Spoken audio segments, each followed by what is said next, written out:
I have straight up 1 o'clock Eastern, 10 o'clock Pacific. So, welcome to the Consulting Through the Pandemic and Beyond panel discussion. I'm Don Tebby, and I'm a succession planning consultant based outside of Washington, D.C., and the suburbs of Washington, D.C. And we've got a great panel today. Joining me are Susan Schaefer, who founded Resource Partners in 2001. A consultancy focused on fundraising strategy and working with national foundations. And Susan is also the co-editor of a wonderful book, The Nonprofit Consulting Playbook. And Mary Hyland, a PhD, who founded Hyland Consulting in 2002 after 26 years as a nonprofit executive. Mary's consulting and coaching practice is focused on boards and executives. And Mary is also the host of the Inspired Nonprofit Leadership Podcast. So what you're going to hear today, I think, is a message of confidence, that we will get through this pandemic and beyond, that we just need to stay on our feet and keep dancing. Sometimes Ginger Rogers and sometimes Fred Astaire. And, for you younger folks, Google it. I think what we really need to do is you're going to hear that what we need to do is we need to stay on our feet and keep dancing, and that holding tight to our vision, but maybe being a little bit flexible and a little bit adaptable about our strategies in the near term, and being 100% focused on the tune that's being played, including when that tune changes. And at the risk of wearing out this metaphor, we don't know how many turns around the dance floor we're going to get with this pandemic and the economic aftermath, but it's really important for us to keep our resilience and our stamina up. So with that, just a few housekeeping items. We're really, truly gratified that we have so many folks signed up for today's discussion. I think close to 250 people registered, and we didn't have any idea what this is, to be a dozen folks or more. And so we're a little bit overwhelmed, and that's the reason why we put everybody on mute. Now, we are recording this event. Just know that, full disclosure, Maryland's one of those states where we've got to, make sure that you're clear about that. So if you don't want anything recorded that you're going to say, you may need to say that to us privately. But we are going to record this event, and we're going to post a replay. Probably what we're going to end up doing is putting it on YouTube so that there will be a place for you to have ongoing comments after today's discussion. And I'm going to moderate those comments and make sure that we respond to what you include in the chat today, and then also what's on those YouTube comments. So, and I just encourage you, well, I'll talk about that in a minute. Let me just talk about what's going on, how we're going to arrange this. I'm going to kick things off with a few remarks about recessions and transitions, sharing with you some of the research and thinking that I've been doing. And then Susan's going to share her lessons learned from the last recession, and both Susan and I are going to do this, and what we're doing to prepare ourselves and manage our practices in light of the pandemic and the economic fallout. And then Mary's going to wrap it up with remarks talking about her experience pivoting her business model and moving forward with an online business, because that's probably one of the big lessons that we're probably learning about this, that, people are getting their technology in place. They're getting a lot more comfortable with online facilitation and involvement in meetings and so forth. In preparation for moving, that there's going to be a whole installed base and installed mindset out there. What can we do to kind of capitalize on that, and maybe have a new idea about how we do consulting going forward? And we promise that we're going to reserve about 20 minutes for Q&A. And so with that, I encourage you to put your questions in the chat. I'm going to shut up in a couple minutes here, and then Susan and Mary are going to take over, and I'll moderate the chat and make sure that we get as many questions answered as possible. So a little bit of background about this. This economic downturn that we're entering into is the eighth in the last 50 years. That happens to be my adult lifetime. Those 7 earlier recessions lasted between 6 months and a year and 6 months. And by comparison, the Great Depression, which everybody Probably your parents or grandparents or great grandparents have talked about this. It lasted 3 years and 7 months. I don't think that tells the whole story. And also, this one is really different. This is triggered by a definable enemy, the COVID epidemic, and it's unclear what that's going to have on the impact of the economic recovery. The McKinsey and Company did some brilliant analysis and came up with 9 possible scenarios, and I'm going to post on our website along with a link to the replay, and I'll email that out to you.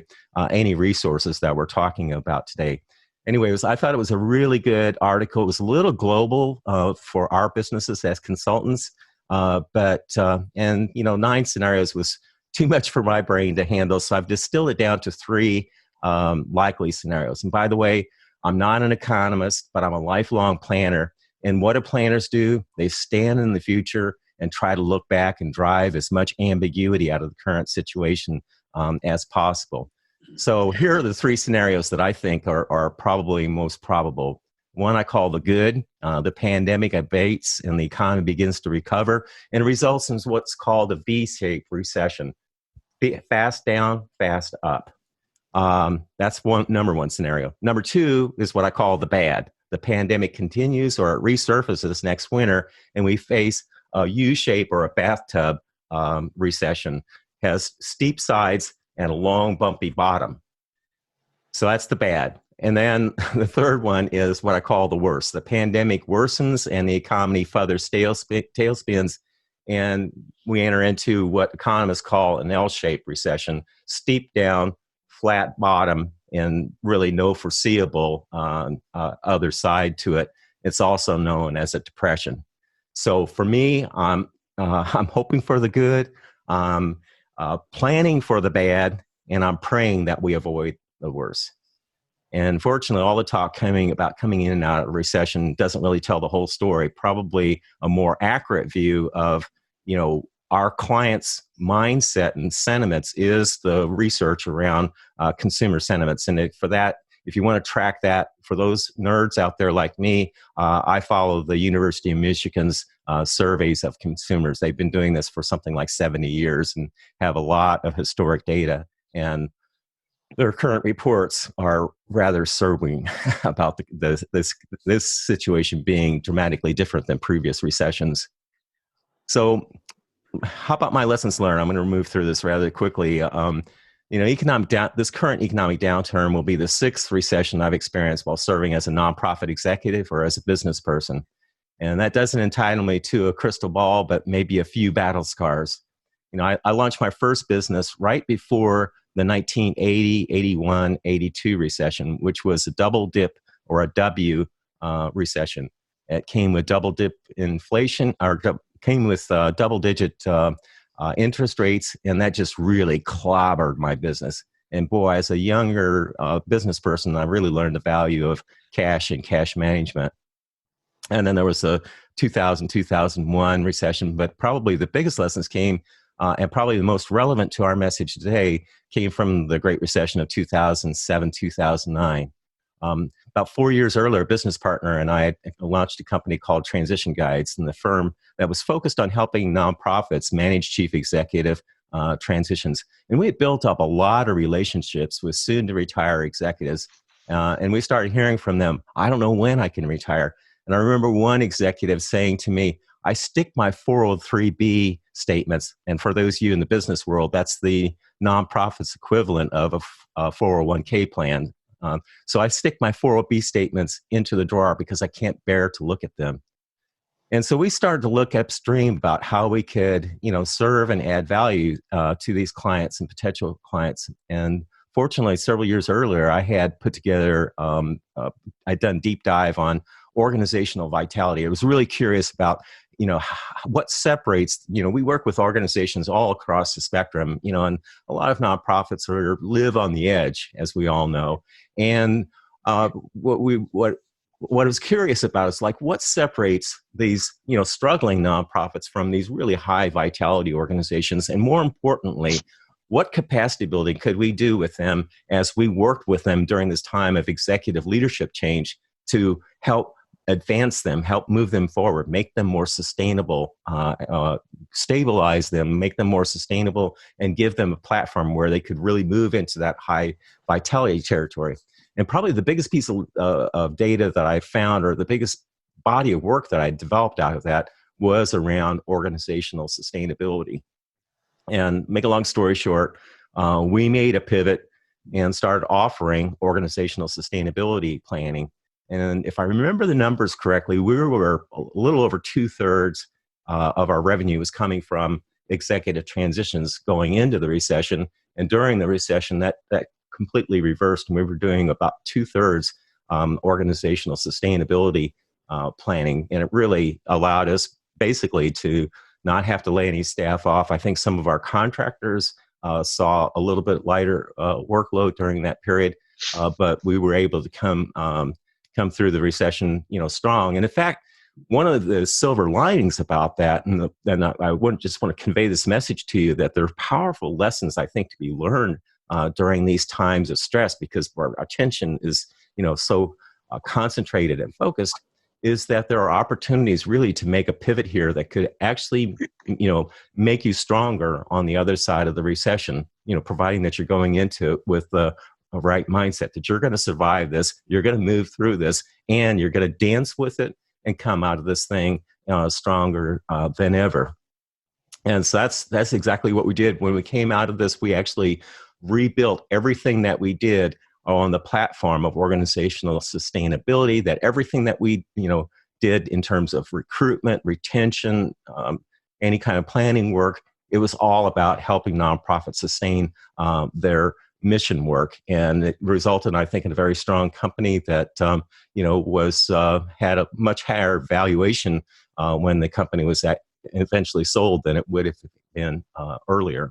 So, my message to you is, if you may need to pivot. That pivot may not necessarily be all bad. The pivot may be temporary, or it may be transformational for your business. But I think the important thing is, like I said at the top, is really to be, dancing with the music that's being played and stay on your feet. So with that, I'm going to turn it over to Susan.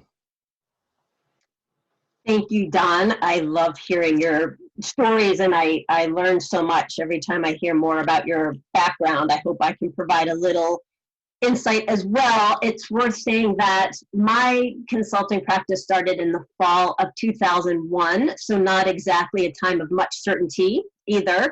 So I learned lessons, as an early stage consultant then, but I think it was the recession of 2007, 8, 9, that really gave me a very full understanding of what it means to be working in this kind of business during an economic downturn. So I'll share that one of the questions that vexed me early on, and that I heard a lot of chatter about at the last recession and again now, is what type of services should I offer? And by that, I don't mean in the way that Don described it in terms of discipline necessarily, but in terms of, let's say in our consultant parlance, freelance versus a strategy type mindset. So what do we mean by that? For me, a strategist is someone who helps your clients achieve a future desired state. So in my business, before the 2008 recession, I had a bit of a hybrid model. So my strategy side was working with nonprofits to help them become competitive to secure grants from the largest private foundations. If you're on the freelance side, in my book, freelancer is what I consider an extra pair of hands. And I don't mean to belittle that at all, because certainly those are among the most valuable services to many organizations. But when I had my hybrid service, I would often supplement, if needed, the strategy with offering to help clients or do for them the writing of these major proposals that were very time-consuming to the very foundations that they sought to secure grants from. So that hybrid model suited me fairly well, but I have to admit, when it got around to the recession around 2007 and then certainly in 8, I was already starting to look at my model and think about how I might pivot, to use Don's word, that model. And I'll be honest, I'm not convinced that there's a right or wrong to whether you want to pivot to strategy versus freelance work. But I did recognize that there are lots of pros and cons either way. It's probably worth going through a few of them. And I'd say that if your clients need extra hands right now, that is certainly a service that I think does flourish to some degree during downturns. Why is that? I think that clients tackle emerging needs that are just changing with the economic situation, or even in this case, both internally and externally. And there's often a lot of overburdened staff, or even workloads that have been abandoned, unfortunately, by staff who are exiting because of layoffs. So all of those, I think, can be ripe opportunities for freelance type work. Also, let's face it, those contracts tend to be shorter term, and whether perceived or not, I think sometimes the clients look at them as potentially lower cost, or certainly lower obligation, because they're often shorter term. What might be the trouble in these kind of times with those types of contracts or service approaches? I think freelancers are often viewed by clients as commodities and something that they can shop around for related to price. And I think that's something that you just got to be careful about as a consultant, and know that you've got to position yourself in a way that your value proposition ensures that you don't get into that kind of bidding war that makes you really just a number to a client, a price, let's put it bluntly. Also, one difficulty with freelancing, I think, is that the competition stands to increase as employees are laid off, and then those folks hang out their shingles and become additional competitors to those of us who are already in that space. And finally, of course, it's always a hard decision in an economic downturn to hire a consultant or anyone, anything that you're paying extra for at this point. So I think the particular problem in the nonprofit sector, which I know many of us on this call are working squarely in that sector, as we all know, the culture is such that in a freelance type job that might have especially a low or moderate price point, what does the staff tend to do? They might say, gee, we'll take that job on ourselves. So I think that's just a cultural piece that we all have to contend with as well, and be prepared for, and again, strengthen our own value proposition to make sure that we can convince our clients otherwise for their own sake, nothing else.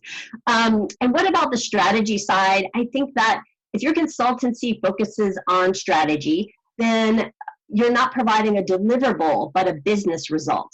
So the challenge, especially in this environment, is to talk to clients and have a strong return on investment related to that business result. And I'd say you'll be in an even stronger position if you can really talk to your clients about not just how you will be valuable in this recession, but how you can get them to be in a stronger position when this economic downturn is over. And I think that strategists, the good ones, are also going to be helping an organization hum along and be in that stronger position. And again, when we talk about value proposition, that's really the place where we, and certainly I now that I've been in this strategy boat for over a decade, that's what I'm thinking about right now. What is my strongest value proposition to clients? I'd also argue that what I hear strategists tell me is that they're nervous that there may not be a marketplace during an economic downturn for someone to be looking at strategy. But I think what I have learned now doing this for some time is that it tends to be the most forward-looking clients, the clients willing to take the most risk, that are the ones willing to take the leap on those kinds of contracts.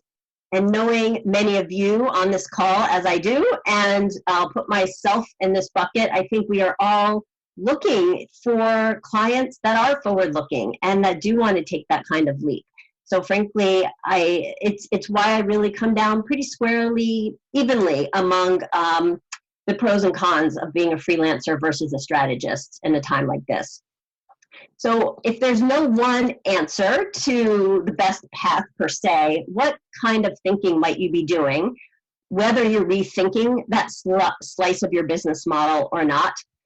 I'll tell you what I did in the last recession, and I'm doing all of these things again now. The first one, I think, is to revisit your strengths. Don clearly made his pivot based on some research, which anyone who knows Don will not be surprised about that. And I think research can be a really strong slice of what you're looking at. But in addition to that, among the pieces that are going to be strong in the marketplace, you will probably want to ask yourself, where is your self-esteem the strongest? And that might seem like a squishy place to base your business model, but the reality is, I think your self-esteem becomes your biggest asset in an economic downturn. Why is that? You really need to approach clients, especially new ones, but also your existing client base, with a lot of conviction. You've got to be very, certainly not arrogant, but very strong in your feelings about the value that you added, whether it was in your in-house career or as a consultant or both.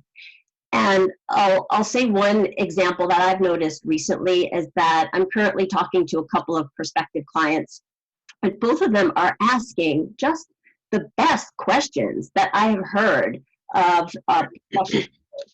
These are questions they're asking of me. I've heard the best questions that I've heard in recent memory from prospective clients. And are these two smarter than other recent clients? Maybe, but even if that's the case, my guess is that clearly it is a big decision point for organizations to hire a consultant now. And so they are spending a lot of time thinking through exactly what kind of criteria they want their consultant to meet. So again, to be able to answer their questions with a lot of conviction, I think is a difference maker. Second thing is, and this probably applies more to your current client base, but how are you providing proactive value? You just can't afford for clients to wonder right now why they are paying you. So you'll especially want to ensure that you are communicating regularly with a lot of robust content. And I would add that even though you might be filled with anxiety around some of your clients that might feel like they're teetering more than others, it's really not the time to rubber stamp your clients' ideas. This is the time where if they're paying for a consultant, they want a consultant. And so you'll want to be that for them.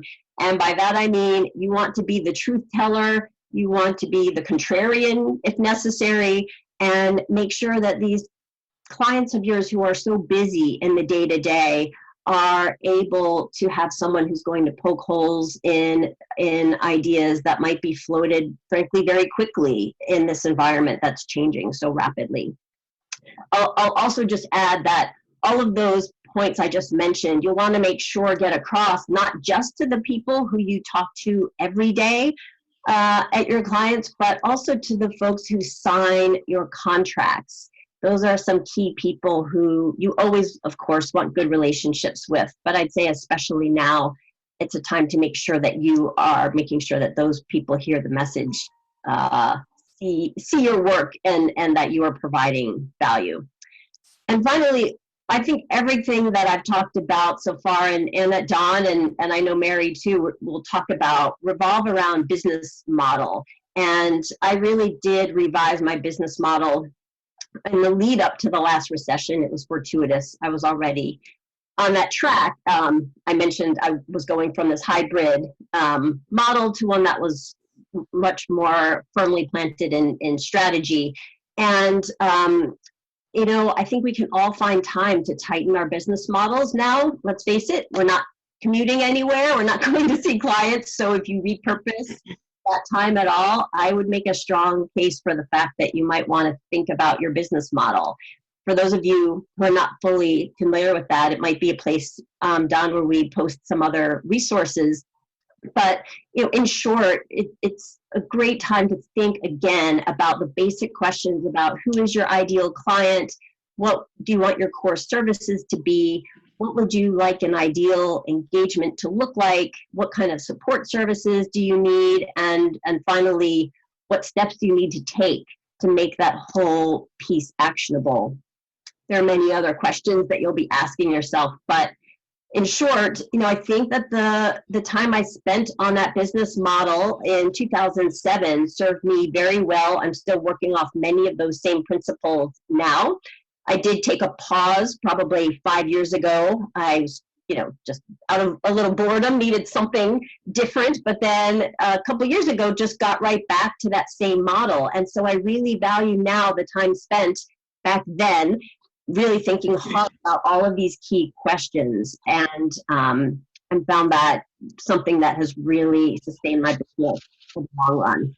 So I hope you will do the same. And I know as I throw it to my friend Mary that you're also thinking about your business model right now. So, hey, Susan, before we let you go here, there was a question about what were the questions you were asked by these last two clients? Oh, yeah, good question. Gosh, there've been a lot of them, but they're very specific. People want to know in much more depth what type of work I have done that is exactly relevant to what they want. And I mean, they're asking that question with many types of follow-ups of different sorts. They have really just asked specifics about other engagements I have done, and including, and this has been a stretch, I'll be honest, they want to know about what I've done in past recessions. So it's really forced me to go back and look at notes that I took during 2008, believe it or not. So keep good notes. That's probably a good lesson out of it. And I've had to really go back and study what I have done, what happened with other clients, what happened with funding streams, and how long things took, and whether they took longer than they had with traditional clients. So that detail, I think, has been really challenging in a good way, and again, is a great way to be strengthening my own value proposition as I'm going through the process. Yeah, so hypervigilance and focused on essentials and focused on ROI is the takeaways I was taking away from what you said there. Yep, absolutely. Great. Sorry, Mary, I just wanted to make sure that we got that question in. That's okay. That's okay. Well, first, I want to thank Don and Susan for inviting me to participate with you. And my story's a little bit different here. Frankly, 2008 was not an issue for me. I've been consulting for 18 years now with nonprofits. And, but something else happened for me that caused me to rethink my business model.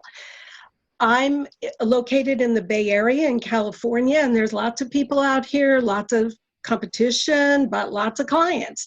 And I was doing all my work basically in person, coaching. I work with executives and their boards. The core of my business was board retreats, focused on board development though. So there was a lot of planning and design that went into that work. Well, for reasons we don't need to get into, my husband and I moved. And we moved to an area where all of a sudden traveling to be in person with people added lots of time. And so what that meant was I had to either charge for travel, which wasn't going to work at all. You can't really do that when you're not like in another state. So I had to really rethink, how am I going to add value and not be in the room with people? So that pushed me into this thinking of online business. And I'm going to share with you what I've learned. I haven't done everything right. I'm still learning. I'm still developing this. But there are opportunities, and this is a way for you to rethink. And think about now, while you may have some time, your business model. I think one of the things to do, and Susan already touched on it, so I'm going to skip over this a little faster than I might have, but I think you should start with some reflection. Now, don't fast track this. Reflection takes time. Be very, very thoughtful. What are your clients needing and wanting from you?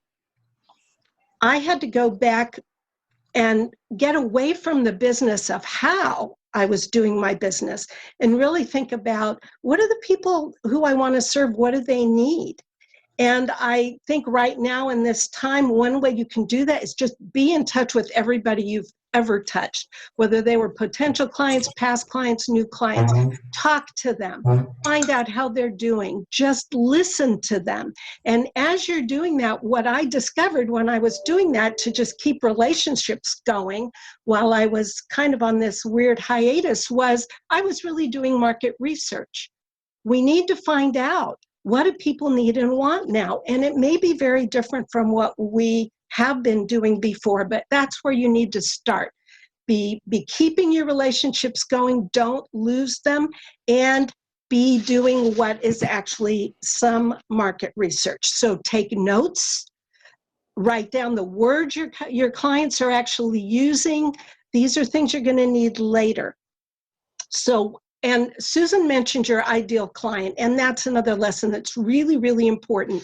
You need to know who your ideal client is. If you're thinking about going online, there's a lot of people out there, folks, a lot of people doing it. You need to be able to focus. I was serving executives and board members, and for years, I thought those were my clients. I had to focus on one. I had to make a choice. Who is the executive? And part of this, and I won't go into this now because we don't have time, but part of this is your voice. When you're online, how are you speaking to people? Who are you speaking to? Your message and what you're saying is going to be different if you're talking to the executive director than if you're talking to a board member or a board chair. So I had to make that choice. And that was kind of hard because it was like, it's like getting your niche. You know, I think we've all heard as consultants, get your niche, get your focus. And it's scary because we feel like we're going to lose business, we're going to lose opportunities. That hasn't been my experience. The narrower I got, the better it got for me because I was very focused and people knew that I had in some ways a specialty. Okay, so now we've talked about what your clients need and want, continue building relationships, identify your ideal client. Now let's talk about who and what. You know, we've talked about that. Now it's all about how. How are you going to deliver your services? And that's partly what are you going to deliver. But think about how your current business model could change. And there's two ways I want to encourage you to help you do that. Now, I'm assuming here, and this is a big assumption, that as consultants to nonprofits, we deliver our services in two ways. One is we are facilitating processes, and two is we are delivering information. These are the two that are relevant for the conversation about doing something online. Now, I've heard, and if you think about it, when I think about board retreats, which was the core of my business, delivering that online as facilitating a process is not very, it's not a very good platform for that. You know, when you're in a room and you've got 15 to 20 people in front of you, you know, we can see you all there, but the quality of the facilitation isn't as good. So that's a questionable one. But facilitating processes, I was doing executive coaching. I was doing facilitating executive director roundtables. Those things can be done online and they can be done effectively online. So I'm encouraging you to think about, what are you facilitating? What are the processes you're facilitating? And how could you use a platform like Zoom to do that? And while it's different, it works. I'll give you a quick example. I started market research in October for doing my virtual group with executives. And I didn't know this was going to happen. And one of my questions was, you know, is it okay if we do it virtually? And I actually had some executives say, no, unless you're doing it in person, I'm not going to sign up. Well, I did have enough people sign up, and we kicked off our first session on the 20th of March. Well, they had all signed up before this pandemic thing, and they said, oh my God, Mary, you're so forward thinking, you're so brilliant. And I thought, oh yeah, really? You know, this was just luck, folks. But they they were open and entered this online space and Zoom with a very open mind and very intentionally about building relationships in this process with each other. So I really encourage you to think about that. Okay, second thing is, how are you delivering information? What information could you deliver? You have expertise. You may need to think about this a little differently and step back and think about, what have you got to offer in terms of information? Online content is king or queen, depending on your perspective. And content hasn't been an issue for me. It may be for some of you, but how to deliver content has been difficult. And there's two kinds of content you need to think about online. One of them is marketing content, which is putting content out there and you're not getting paid for it. And the other, of course, is delivering your content that you're getting paid for. So when you're delivering marketing content, you're talking about social media posts, you're talking about articles, you're talking about blogs, free webinars, and for me, my podcast, which technically isn't only online, but it's all there actually. But then when you can get to delivering your service online and get paid, you're looking at maybe online courses, webinars that you might charge a fee for, membership programs that you might charge an ongoing fee for. So think about processes that you are facilitating and information delivery. What do you have or do you do that you could convert to an online platform? And I would encourage you to get started with this. Think about the low-hanging fruit, which may just be doing some coaching, maybe offering some consultation, and do that online. So for me, I transitioned my coaching online. I created 2 online courses. I've launched this group experience, peer support for executive directors, and I have other couple of projects in mind. Now, there are implications when you choose online business model, and there's 3 things I want to tell you about and try and do this really quickly. One is that you need to establish yourself as a thought leader. There's a lot of people out there online, and there's a lot of nonprofit people out there online. And so you've got to show, as Susan mentioned, you've got to show what value you add. You need to know what results you create for clients. It isn't just about what you do. Frankly, it's not even about what you do. It's about what impact you have. What difference can you make for people? And that's very important for you to be able to communicate online when you're doing that unpaid marketing type activity. You need to build a network. The good news is online, there's lots more people out there that are your ideal client than you could reach in person. But you have a lot more traffic out there. So you've got to be out there. You've got to build people in your system so that you have more people hearing you and learning about you.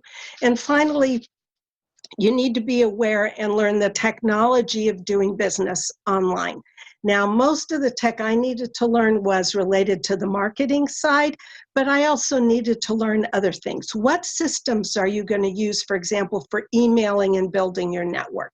If you're doing an online course, what platform are you going to put that on? So there's lots of resources out there, and there's lots of people who can help. I did need to invest in business development in order to make this change, and I'm glad I did, because if you take too much time, it just takes you forever to do it. There's one last thing about the technology, and that is that when you are online, there are legal things you need to pay attention to. You can't just email blast people. You probably know about spam and rules. If you have a website, there are things you need to have on that website that you're required to have from legal points of view. So depending on what you're doing, you may need to learn more about what it means to be online and what are the implications.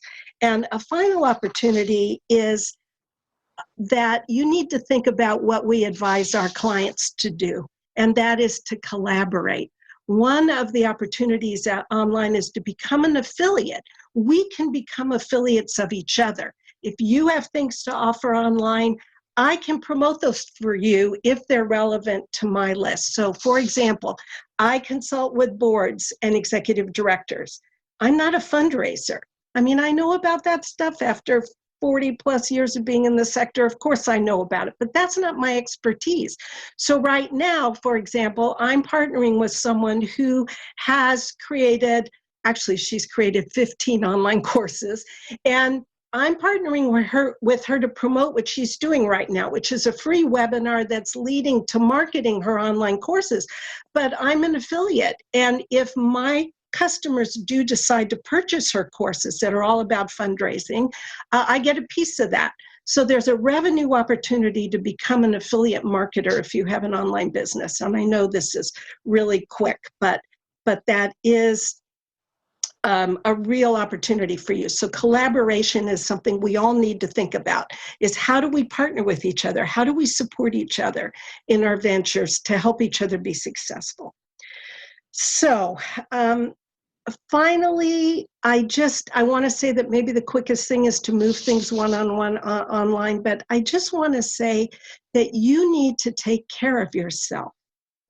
We can't give what we don't have. We need to keep up and build our stamina. We need to be resilient. And I want to support you so that you are doing some of that, taking care of yourself so you can be there for your clients, so we can all be there for our clients. So that's all I have to say right now. You might want to check out the podcast, Inspired Nonprofit Leadership. It's free. It's a resource you can share with your customers. And also, I'm always looking for people who have some wisdom to share with nonprofit leaders who maybe want to be interviewed. So anyway. Well, thanks, Mary. Before we get into the open questions, there are a couple questions that I think are specific for you. What types of online services and platforms do you use other than Zoom? Oh, well, boy. I use a Weber for my email, and I have... That's for broadcast emails. That's for broadcast email. I use Teachable for my online course, and for my membership portal, my executive directors who are in my group, they go to Teachable and I upload the recordings. I have resources I put there. Let's see, I use lead pages. One way that you build your list is by offering free things, but you don't just give them away. You want to get people to sign up to be on your email list, right? So you're building that network. So I have some giveaway things, but I use a landing page where I send people. They have to, like, you registered for this. Well, when you register, you give your email address. So you need something for that. So I use EverWebinar, which is a place where I can post my recording of my webinar. I'm not using YouTube yet, but boy, I should be. So Don, you're ahead of me in that regard. So there's a lot out there. I just want to be clear with everyone, because you signed up for this panel discussion doesn't mean that you're going on our mailing list. So I just want to make sure that we're clear about that. So a couple other questions related to technologies. What's a good resource for legalities associated with having a business website and social media, et cetera? Okay, well, I have a gal that I just recently hired. She has a course she does. Her name is the Legal Website Warrior. I can send that to you. We'll put it on the, if you send it to me, I'll put it on the replay page. Yeah, she did a great workshop for me, for several of us that took advantage of that. So that's one of those business development investments that I made. Okay. So we got a couple more specific questions here, and forgive me, folks. I'm going to go. There's a couple large questions that around pricing and marketing that I'd like to get to, and then we'll see if we can get to some of these other questions. So, and we also have a question about what kind of platforms are you using to implement planning and convening in the age of quarantine. But let's go to the marketing questions first. So Sarah asks, how do I reach out to my current and former clients to learn what they need and let them know I'm available as an extra set of hands without appearing to be insensitive? Marketing now feels tacky. Let me just say something about that. I want to share something with you about transitions. So that's been my work. And, yes, there's the turnover of the chief executives. That's a change. The transition is that psychological coming to terms with that change that the organization, that the board, that the executive goes through as they adapt to this new organization, this new environment. And William Bridges is probably one of the gurus around transitions. And so I did a deep dive, on this for a book that I wrote, that I published last year, and really looking at there's something about three phases. Now, in Bridges' phases, there's every transition paradoxically begins with an ending. There's a sense of loss, a sense of letting go. That's where we're in right now. Maybe we're coming to the tail end of that. But then, the second stage is what he calls the neutral zone. It's that betwixt and between stage where you're not really, we're in transition. In fact, the root word of transition is transio, which means to go across, right? And so we maybe haven't quite entered that stage yet, but maybe we're at the early, stages of that stage, of that phase. And then the third stage or the third phase is the new beginning. You've gotten across the other side, you've got the new leader in place, or we're coming out of the recession, or, they find a cure for the virus or whatever. That's the new beginning. There's a sense of relief and a sense of new energy and new possibility. But guess what? We're changed. And there's something deeply resonant about that. If you look at any Hollywood story out there, any good, piece of fiction, a hero story, piece of fiction, if you go back to Arnold von Gennep's work, he's the guy that, really observed as he studied traditional societies and coined the phrase rites of passage. And that's exactly what we're going through. We're going through a rite of passage here. So I think, Sarah, you may be right. This may not be the time, but it may be the time really to do that. We talk about B to B and B to C and all that nonsense. You know what it all boils down to? It's H to H. It's human to human. And, I don't think there's anything wrong with going out and emailing your clients, hey, no response needed. Just thinking about you, wondering how you're doing. Hope you're doing well. If there's anything I can do, if you want to set up a phone time for us to chat about what's going on, I'm available, that kind of thing, I think goes a long way, because what are we in? We're not in the business of, selling widgets. We're in the business of serving people and helping them make a greater impact on the world. And what better way of expressing that by reaching out to your folks. And again, saying no response needed. Chances are they're going to respond anyway, but you're really signaling to them that you're there for them. So I think that's a great way. And, my thought is doing that, is going to open up the conversation where you can actually talk with them about what you're doing these days and how you can add value, to the organization. Mary, Susan, do you have thoughts about that? Follow up? Sure, I completely agree with that approach, the human-to-human approach. And I'll say, Don, that I considered emailing my clients and former clients when all this began, as Mary was saying that she contacted them all as well. I decided instead that in those early days when all of the cards were starting to fall, I actually called them all, and even though that seems a little revolutionary these days, how people would react to that. And I knew they were all so busy, and I literally left a message with each of them. And I want to say there were just two talking points on those messages. Number one was, I'm checking in to see how you're doing. And number two, if you'd like to set up a call, I would love to check in. And, as someone in the fundraising space, I guess it doesn't hurt to, for most of your specialties, you're going to have something to offer. So I have to say that probably 90+% of them called me back or sent an email saying, let's set up a time to talk. So this straddles a little bit into the questions I've seen about pricing on the chat, but that was certainly a big pro bono investment of time where I spoke to dozens of current, well, I was already talking to current, but former clients, people who even had been potential clients who I developed relationships with, and things might have turned away from our engaging at that moment, but we had stayed close.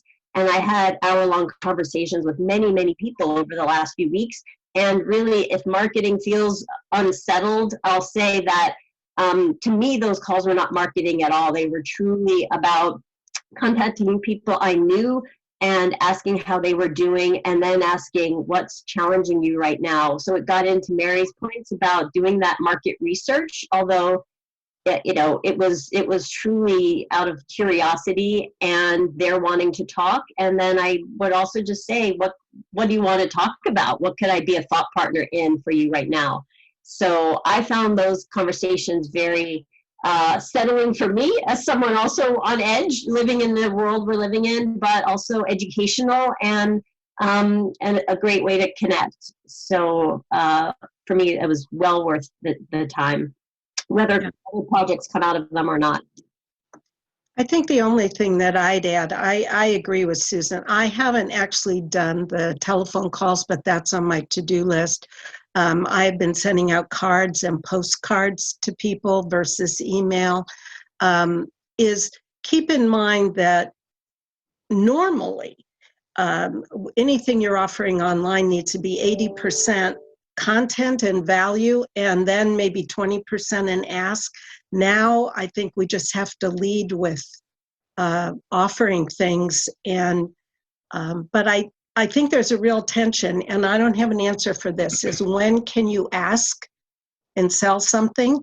And when do you just let everything be free? There's a lot of nonprofit consultants out there doing very generous things free. And there's others who are, there was one gal, Sarah, I think that was you, who offered a really valuable service and said, just tell me what you can pay. Just tell me what you can pay. Yes, Sarah did that. I was very impressed with that.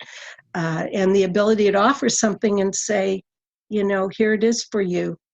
I can't do it for free. That's very authentic. Some of us can't. Yeah, there's several questions here about pricing, and I'd like to turn to that in a moment. But I really want to make sure we get back to that we kind of wrap up this one question. I'm trying to make sure that we get through everybody's, and that is, I've been on the receiving end of many tone-deaf sales pitches in the last few weeks. Can you speak to selling to new clients or approaching prospects effectively in this new environment? One of the things I would encourage all of you to think about is, like, what is the mindset that you're bringing into your work and into your relationship building? I'm not going to call it market. I'm going to call it relationship building, because I think that's where we are at the moment. And I think there's this dominant, we live inside this culture about competition, and all the messages that we get about marketing seem to come out of business. You got to win, you got to fight, all that nonsense. And I think, I really do believe it's H to H. And it's like, how are you approaching this? And, one of the lessons I think from my transition guides work is that we had a weekly management team meeting. And the way that we organized it was around serve, sell, build, learn. The first thing at the top of the list was serve. What are we doing to serve our clients? What's going on with them? How are the projects going? Where are we off track? All that stuff. Then, obviously you can't serve if you don't sell the project, right? So second, was, sell. What's in our sales pipeline, so forth. And I think in this environment, we've got to be hyper vigilant about our sales pipeline. We can't stick in our business heads in the sand about this. I think we need to be hyper vigilant. But, I think my suggestion is your lead foot needs to be out there in service.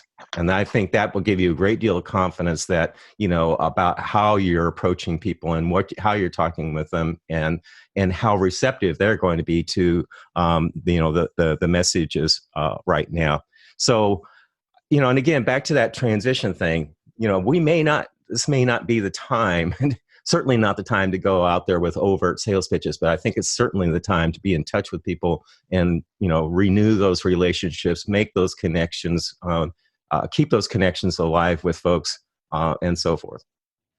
I don't know, is there anything either Mary or Susan you want to say about that before we turn to pricing?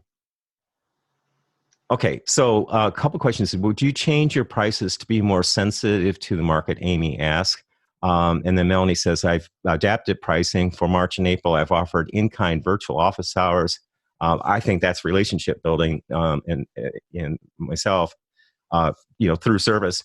I'm also rethinking package pricing. In April, I've also been open to pay what you can for consulting sessions.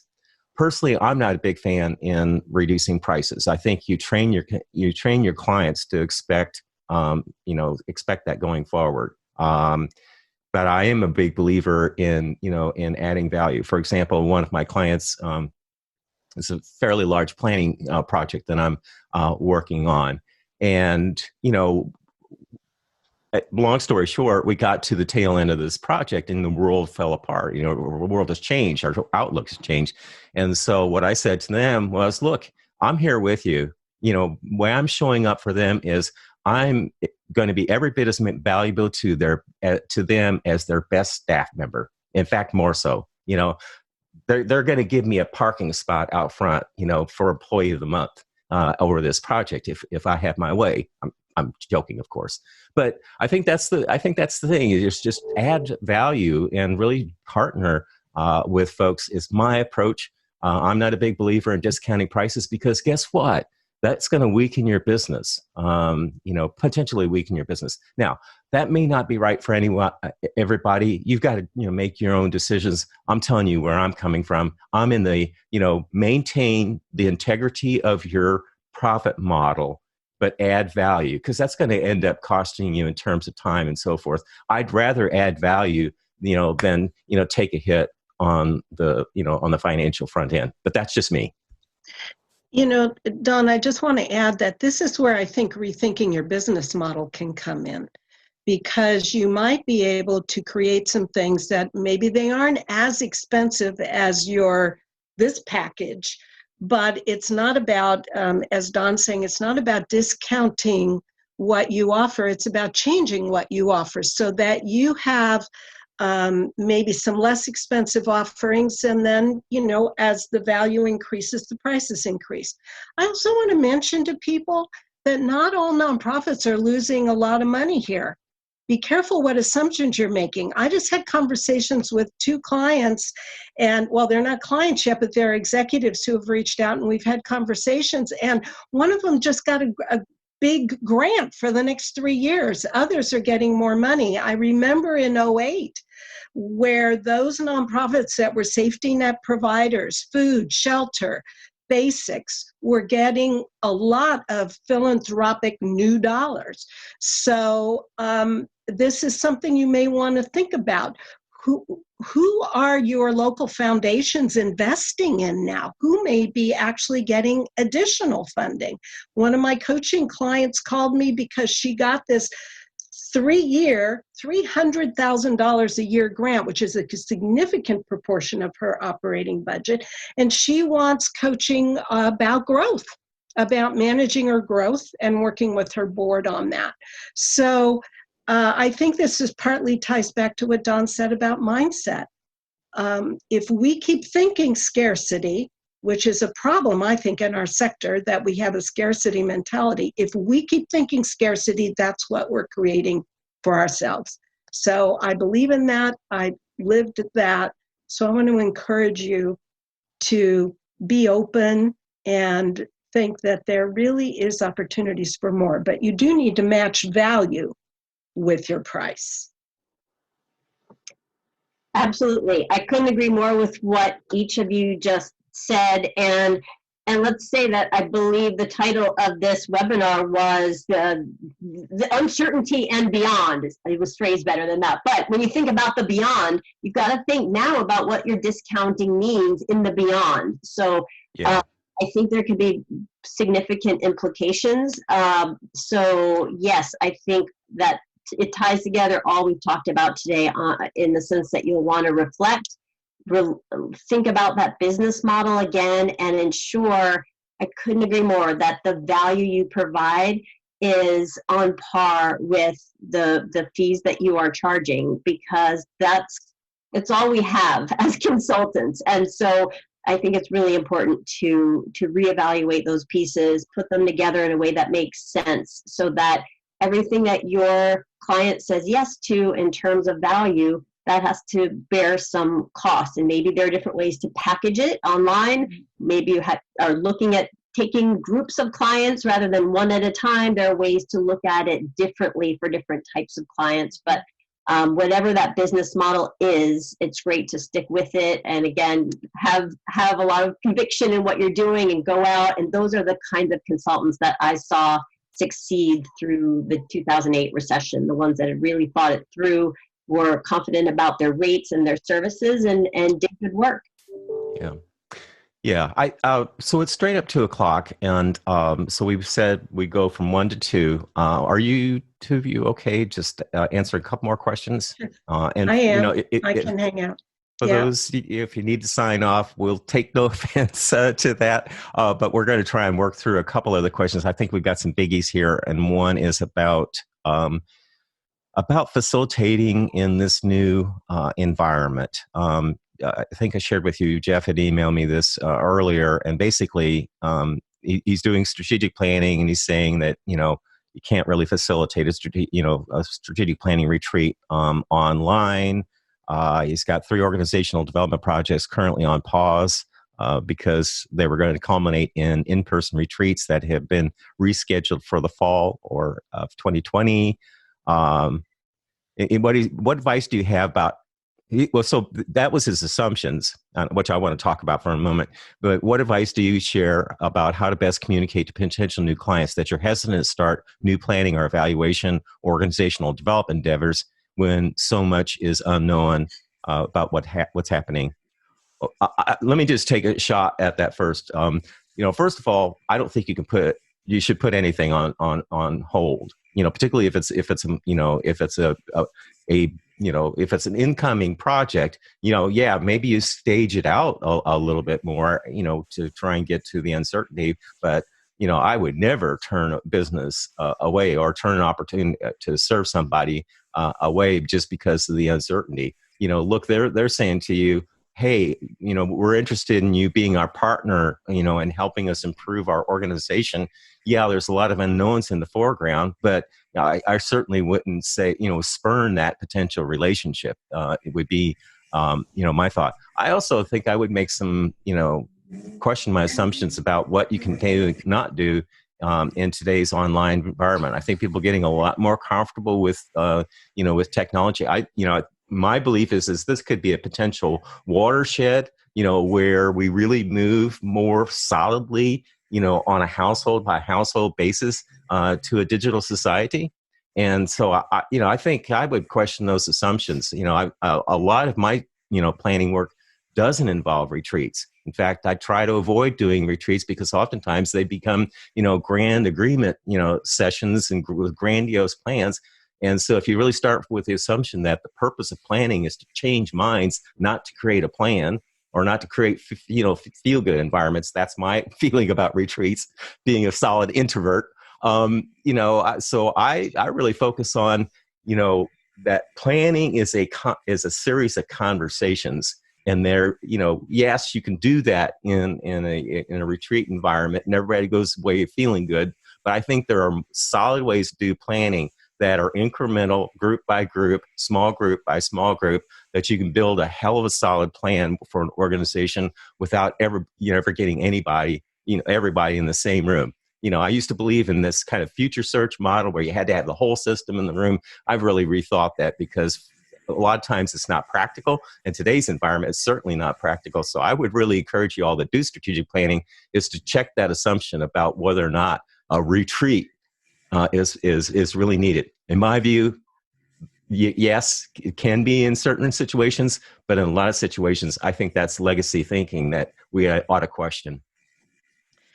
Well, I just want to say I agree with Don. I think one of the things we need to think about is what the heck is a retreat anyway? And, I think people have a mental model about what a retreat has to be. If you start your conversation with your client about what's the result you need to accomplish, what's the outcome you need to accomplish, where you are thinking the retreat is the methodology to accomplish it. I do agree that we can have more group sessions happening online than I might have thought possible before effectively. I really think you can do that. Now, maybe not with 300 people, but a lot of nonprofits are small and their boards are not that big. So these kinds of group meetings are possible. I just think we have to think back and go deeper and say, okay, coach and mentor our clients around what is it that you're really trying to accomplish. Because I find when I think about the hundreds of board retreats I've facilitated, that we always started with what's the result you want. And a lot of times they haven't even thought about it. They just think, oh, we're supposed to have a retreat. Well, I realize your question and some of the questions are more strategic about the particular work you are doing, and you have that kind of meeting in your business model. But here again is a way, and the opportunity, folks, is that people get it that we have to redesign these things. They know you can't be in the room right now. Take advantage of that to have the conversation about how could we do this differently that would still get us the result you want. Yeah, here's a perfect example. Hi, Janice. Janice says, we just did a board retreat on Zoom, and I had breakout rooms, and it totally worked. To my surprise. Well, Janice, I'm going to have to follow up with you and figure out how you did that. Yeah, me too, because I haven't done breakout rooms yet. That's great. That's great. Is anyone know of a simple exchange site for consultants? I'm organizing an organizing political strategy consultant can easily see a situation where, this is flowing up, can facilitate a deep dive on the structure and organization. Maybe you're an organization. Okay. Okay. Well, I think they were just kind of connecting up with somebody else there. How do you manage sensitive conversations that involve a lot of trust building in an online environment? What does trust building look like online? Hillary asked. Susan, you have some thoughts about that? You've always talking about trust. Yeah. And that's big important for you. Say maybe it's my paranoia because we've all read so many conversations recently about security ? In these online forums. So, there's trust building, and then there's trust building, as I think the question was phrased, in a sensitive situation, right? So for me, trust building, broad brush, is really just about that human to human connection we were talking about before. And I think that the online environments work well for that, because it is good to see at least some measure of a little body language or see people's expressions and all of that. So I think general trust building is still okay online, although still I prefer the idea of sitting across from someone. In terms of the sensitive situations, I'll say that for any that have come up since this current pandemic situation, or even previously when I am geographically far apart from a client, I have not found phone conversations to be a huge barrier. If you can't sit across from someone, that's always my first choice. But I think, again, for security purposes, I would choose phone over online right now, just because we're all getting used, so many of my clients are using Zoom. And I don't know about any of you, but I've had experiences where clients will invite me to their Zoom meeting, and then they share just a couple of Zoom licenses, for instance. And as our meeting is ending, people are coming in the room for the next meeting. So you really just don't have full control of what's happening. So I'll just say phone for me is it for the time being until we can go back to the face-to-face. Yeah, so Winthrop chimes in. Hi, Winthrop, who runs an organization called Solving Together, talks about trust building is much slower online, possible, but not the same. And June, hi June, says the only thing you can't do on Zoom is taste one another's main course. You can have happy hours, board meetings, programs, retreats, even fundraising events. Just no schmoozing is possible. And Winthrop says, no smell either, funny or not, it's a factor. So anyway, sorry, little humor going here. Don, I just want to make a comment about Sure. the trust building. My doctoral research was on the relationship between the executive director and the board chair, and the core of that, in big surprise, came out to be trust building. And there's actually, like 19 trust building behaviors I identified. And one of the, you want to be vulnerable. It's okay to share a little story. You've got to balance that carefully. But it just occurs to me that as we're talking to people, as we're connecting with people, there wasn't one trust building behavior that I found that said you have to be in the room together. It's about interaction and how we're interacting with each other. I'm not saying that wouldn't be ideal, but there's a lot of things about how you communicate, about how you show up personally that contribute to trust. So I think we need to think more broadly about the opportunity. And there's a lot of research been done in the advertising world. One of my clients, former clients, is the Advertising Research Foundation, and there's a lot of research out there about kind of the stages of customer journey and the relationship. But it's that know, like, and trust factor, and so they got to know you first. And Matt points out that that recorded videos are a great way for trust building. I think they're a great way to get to that first stage of trust building. But that I think it's H to H. There's got to be some some interaction there. Let's see. Can you ask Mary how she has successfully driven people to her landing pages? You want to answer that while I'm looking up some other questions here? That's a very big question because it depends on what the landing page is. Some of the landing pages were for sign up. Some of them are for selling my online course. In one situation, for example, when I do my online course, I do a free webinar. 3 mistakes nonprofit leaders make orienting board members. I add real value in that webinar, and then I have a URL where I send people, and that goes to a landing page where they can learn more and buy it. So I guess I need a little more specifics. There's technology set up on my website where if you click on the free giveaway, that's a pop-up box. It's not technically a landing page, I guess. For my affiliates who work with me and help me promote my courses, I have a separate landing page for them. So anyway, maybe you should reach out to me and I can help with some of these technical questions if I can get more clear in what you're trying to do. Okay. I think we have touched on everyone's question. I'm going to do an acknowledgement here. If we've missed your question, please put something in the comment and I'll go back and take a look.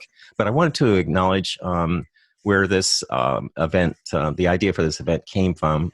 One of the folks in our Going Solo, Going Big consulting practice course mentioned it and in one of our calls or one of our discussions. And so I want to just acknowledge Ruth for bringing this idea forward. We did not have a goal for this event other than to reach out, share a message of hope and confidence, and some ideas for how you can approach this current environment and make sense of it, and come out the other side more successful. And so what we're going to do now is, and want to give you a chance to put, if there's anybody with remaining questions, put that in the chat. Is to say, I'm going to take the recording, I'm going to put it up on YouTube, I'm going to post it on our website. But if you want to keep the conversation going, the comments on the YouTube video will probably be the place to do that. And I will moderate that and monitor it, I should say, and encourage you to chat with each other. There's been a lot of great cross-pollination and useful support, self-help going on here. I encourage you to continue that, and we will do what we can to support you as well. Susan, ¿Qué te pasa? any final remarks?